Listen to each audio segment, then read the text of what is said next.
All right, click the links to join the channel here over at Subscribe. So I got a mailbox. Want to mail me some comics. So Rob Liefeld warns of the woke SJW comic collapse.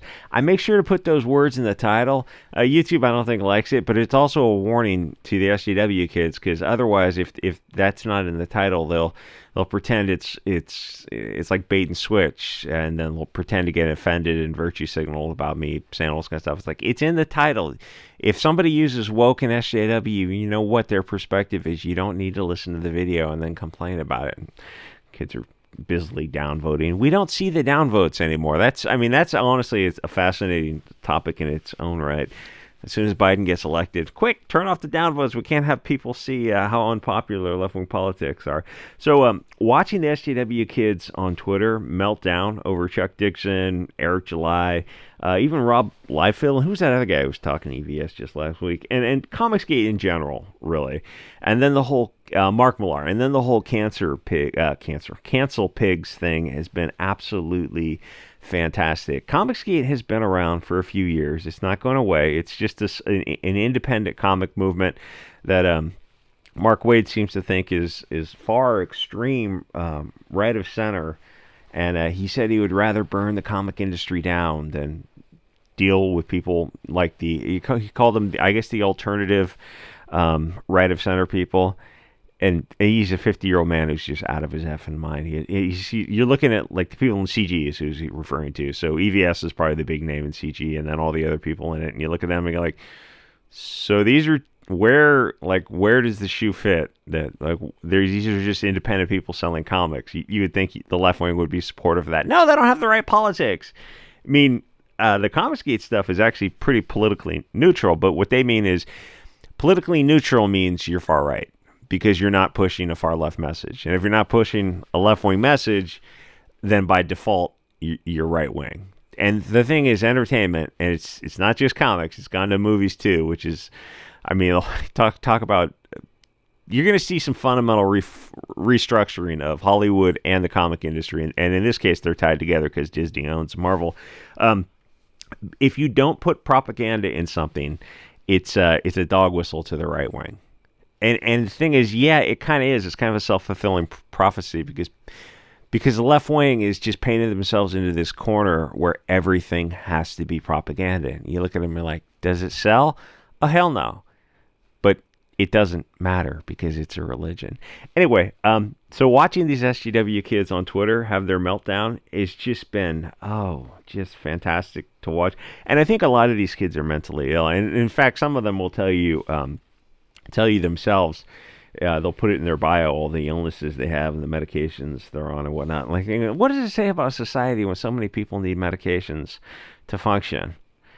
Maybe it's going in the wrong direction a little bit. Anyway, so the cancel pig thing has triggered them. They hate that Comicsgate is an independent group of people selling their own comics that aren't. I wouldn't say they're right of center. They're just kind of, the politics isn't so much expressed in the Comicsgate stuff that I've read so much. It's more that the absence of the politics, some of them are, I guess, Christian, but it's like you look at the left wing people and go, so comics can be there can be different comics for different types of people. Like, we're not all just like the globalists believe that everyone's fungible. We're not. And these SGW kids on Twitter are like, Pox need their own representation comics. Okay, fine, great. But then so do right of center people and Christians and European people. They all need their own representation. And when you say that to them, suddenly it's like, no, you need to read these other comics. Like, it's just not a whole lot of people are reading these comics or watching these movies. And then when you remind them that the movies are bombing, they lose their effing minds over that. Anyway, so they're triggered by Comicsgate just doing their own thing, when all they have to do is just not get involved with Comicsgate. Nobody's forcing you to buy a $30 comic book. It's different with the mainstream comics because that is in the public. Like, everyone grew up. You've had 70 years of mainstream comics. Everyone is familiar with Spider-Man and Superman, and when they start changing the character, everyone's involved. But it's different with Comicsgate because you have to go out of your way to pay a lot of money for a graphic novel. And that bothers them that there's an alternative. Anytime there's an alternative to woke Bolshevik propaganda, some guy in the comments the other day said Bolsheviks a dog whistle. I'm like, a dog whistle for what? I just said it has a definition. That's pretty clear. They don't want material to be out there. They don't want you to read material that they don't approve of. These are the political commissars that have been around throughout history. Everything has to be propaganda, and it has to be their version of propaganda. The thing is, why they get so upset over comic books and movies not selling, because they know it's their ideology. They know that's why Richard Meyer made them so insane by laughing at comics. Because he was laughing at their political belief, and their political belief is a religion because they don't have an actual religion. Bolshevism is their religion, or globalism, or whatever you want to call it, Marxism. There's a lot of hot words. I use the Bolshevik word because I think it's kind of lower down on the scale of hot words. Anyway, so they know their comics are just pure left-wing ideology. It's all just Marxist nonsense. But they get pissed off when we call it woke and mention that it doesn't sell. It doesn't have to sell. In their minds, they think comics are just for them and their crowd. And you're like, yeah, but that's a pretty small crowd. And they have to be profitable for the movies, too. And, I mean, where Disney is going to go with that is fascinating. They said they're going to double down on the female in Marvel movies.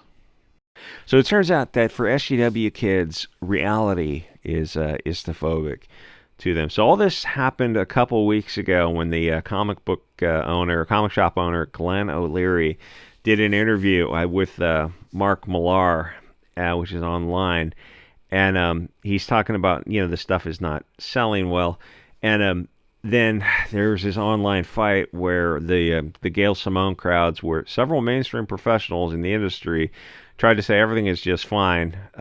It's the Star Wars scene where Han Solo's in A New Hope, and right before he shoots up all the cameras. And they're trying to put this narrative out that comics are doing great. But the weird thing is they're talking about the numbers, and then people pointed out, yeah, some of the numbers you're posting are from manga, which is some of the comics they're referring to were Japanese produced comics in Japan with Japanese companies. Yes, I guess it's technically images in a book format. You can call it a comic, a graphic novel, but to lump it in with Marvel and DC and Image and Dark Knight is kind of weird because they're not connected other than they're the same art form. But the left-wing kids, I guess, are trying to segue into taking this as a win. But you go, but comic book stores, the shops are not doing well. And why do they get mad at the people who are saying the stuff doesn't sell? They get more mad at that than the fact that it's not selling, because reality, I guess, is racist to them. So he does the interview and he triggers them. He says, "Yeah, we're in the stores. We're not able to sell product." Which at this point, the ship is sailed. If you want to switch over to manga or board games or something like that, that's pretty much the only option you have. So what they do is they attack him for calling him istophobic, for not selling, a bigot, for not selling, the woke, anti-white, anti-nation, anti-Christian, misandrist type of propaganda, and even saying all that stuff. Like, they go, one of their favorite things is to get online on Twitter and go, well, what is woke? Define woke. They think that's like a killing cut. They're going to decapitate somebody with that one line, and then people get in there. I define it as all the other things I just said a second ago. It's like, it's anti-white, which means you're having an overrepresentation of people of European descent as the antagonist, something like that. It's not a fair representation. They don't have an answer to that. Like, oh, that's not like a thing. But I just gave you a definition. I just explained it. I just defined it for you. Clearly, it's a thing.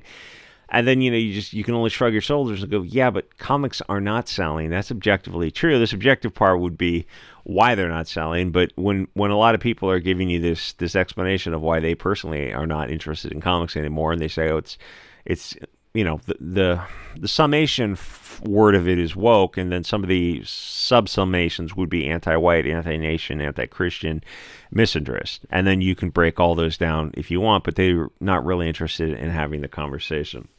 Because if you don't hate yourself, if you're a European American Christian male, whatever, nationalist, tribalist, family focused, and you don't hate everything about that. If you're not a globalist to them, then you're Hugo Boss. And in their minds, because they've been raised by teachers, insane cat lady teachers who have been generationally brainwashing them and their parents for the last, I don't know, pretty much 60 years. So they're out of their minds. I mean, there's a lot of these kids, these Twitter kids, these woke kids who are gonna kind of have a reality check when they grow up, and then they slowly start moving to the right. And you look at them now, and you're like, yeah, we were all left-wing kids when we were kids, and then as we got more mature, we kind of moved to the right. That's gonna happen for you also. It's like, that's inconceivable, but it happens all the time. Anyway. So they're triggered by Mark Millar using the term "cancel pigs," which is, and they're really mad at Yellow Flash for some reason. They're not mad at the comics not selling, but they're mad at the people who are shining a light at these cancel pigs.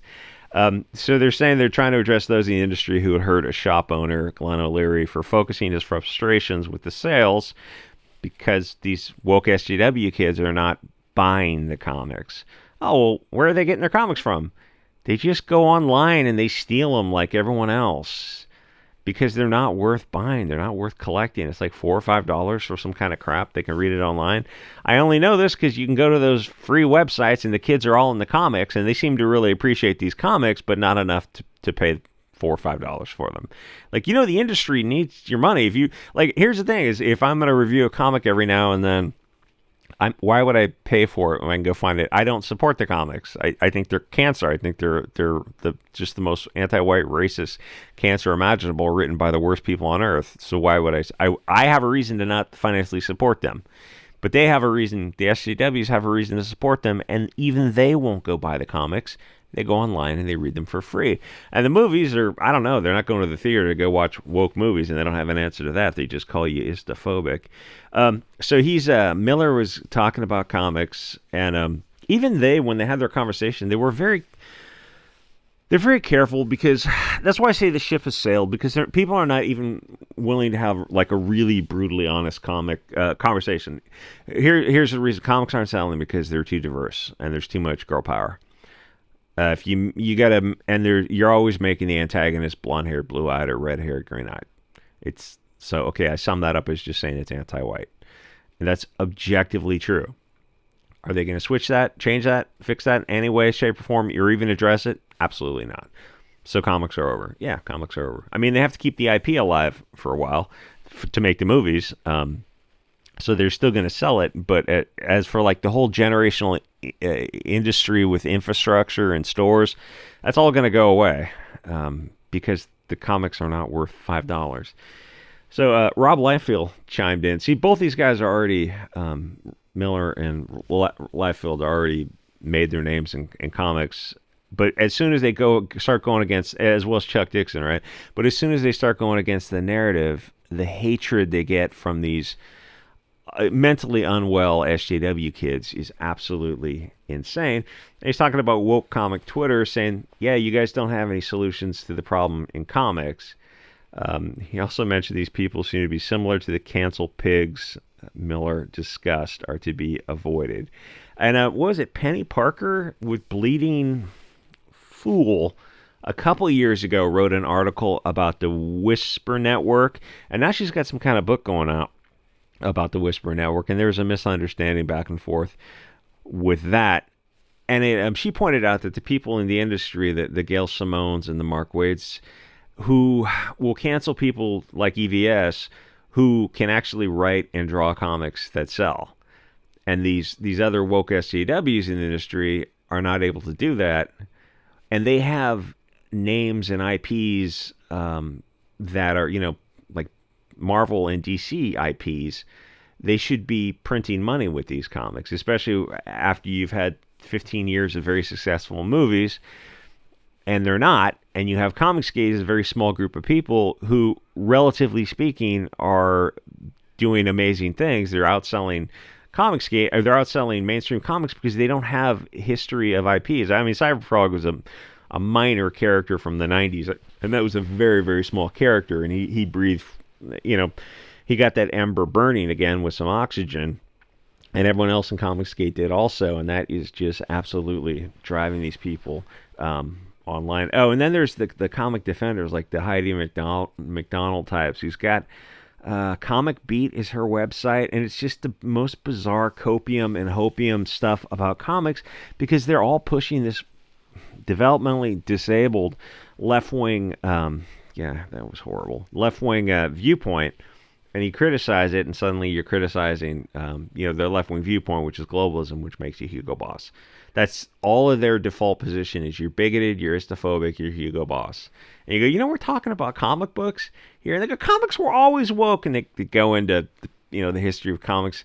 It's like, they had a lighter touch. And then someone pointed out a Captain Marvel comic where he's fighting some Asian guy, and he uses some interesting language to describe the Asian, probably World War II comic. They go, yeah, comics were always woke. Yeah, and they always post that going after the Austrian corporal. Fair enough, I've seen that a million times. It's so cringe. And then people followed up with some of the other less politically correct instances of they also went after the Japanese because they were in that war too. And they don't really have a response to that. It's like that was just, it was comics from the 40s. Or Superman fights the Kathleen Kennedy Club. And you're like, wasn't that like 60, 70 years ago? How's that relevant today? It's because they're coming back because the Comicsgate's the new Kathleen Kennedy Club. The initials, right? And you look at these people and you go, you're just insane, aren't you? You're just all out of your fucking minds. Yeah, you need medication. Whatever medication you're on, you probably want to double the dose. Honestly, I was thinking about this.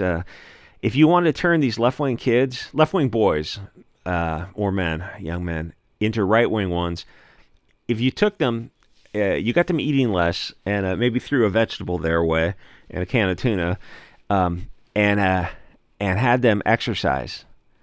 After 3 months, I don't think they'd slowly start shifting to the right, because a lot of these left-wing people, you look at their bios, and these are, like Antifa kids, and they're either too skinny or they're skinny fat, or they're 20 years old, but they have double chins and stuff, and they're, the male feminist type of thing, and they're virtue signaling.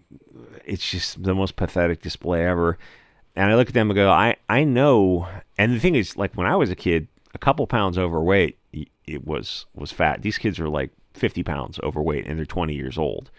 I know they would be right-wing kids if they lost that weight and they started lifting weights and jogging and whatnot, because what you put out in the world is what you get back. And for a 20-year-old, 25-year-old guy who's, the male feminist, 50 pounds overweight, who's trying to virtue signal as hard as possible, he's not getting anything back from females. And when you're 15 to 25, how females look at you is very important, and probably the reverse is true also.